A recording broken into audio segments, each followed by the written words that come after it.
اسلام آباد اس وقت مکمل طور پر لاک ہے۔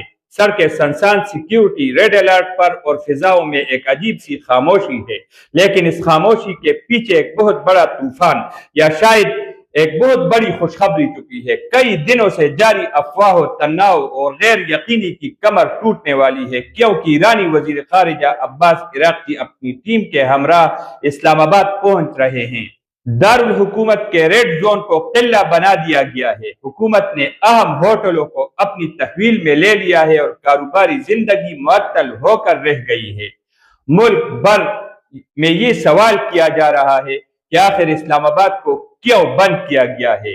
عوام پریشان تھے، کاروبار متاثر تھے، لیکن آج اس لاک ڈاؤن کی اصل وجہ سامنے آ رہی ہے۔ عباس عراقچی کا یہ دورہ صرف دو طرفہ امور تک محدود نہیں ہے۔ بین الاقوامی مبصرین کی نظریں اس دورے پر لگی ہوئی ہے، کیونکہ پاکستان اس وقت دنیا کے دو بڑے حریفوں امریکہ اور ایران کے درمیان ایک پل ثالث کا کردار ادا کر رہا ہے۔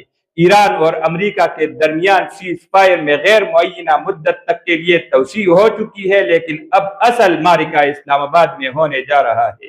مذاکرات کے پہلے دور کے بعد اب دوسرے دور کی تیاریاں مکمل ہے۔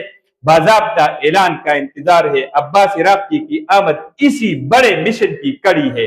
گزشتہ کئی روز سے جاری سیاسی تناؤ اور طرح طرح کی افواہوں نے دم توڑ دیا ہے۔ ناظرین، عباس عراقچی کا یہاں ہونا اس بات کی علامت ہے کہ پاکستان سفارتی محاذ پر ایک تاریخی کامیابی کے قریب ہے۔ کیا اسلام آباد وہ جگہ ثابت ہوگا جہاں دہائیوں پرانی دشمنی ختم ہوگی؟ کیا پاکستان کی ثالثی رنگ لائے گی؟ صورتحال انتہائی حساس ہے اور ہر گزرتا لمحہ ایک نئی خبر لے کر آ رہا ہے۔ میں اس وقت اسلام آباد کی اس ہائی الرٹ صورتحال پر نظر رکھے ہوئے ہوں، اور جیسے ہی مذاکرات کے حوالے سے کوئی بڑی بریکنگ نیوز آئے گی آپ کو اس پلیٹ فارم سے آگاہ کروں گا۔ تب تک کے لیے اپنے میزبان کو اجازت دیجیے۔ اللہ حافظ۔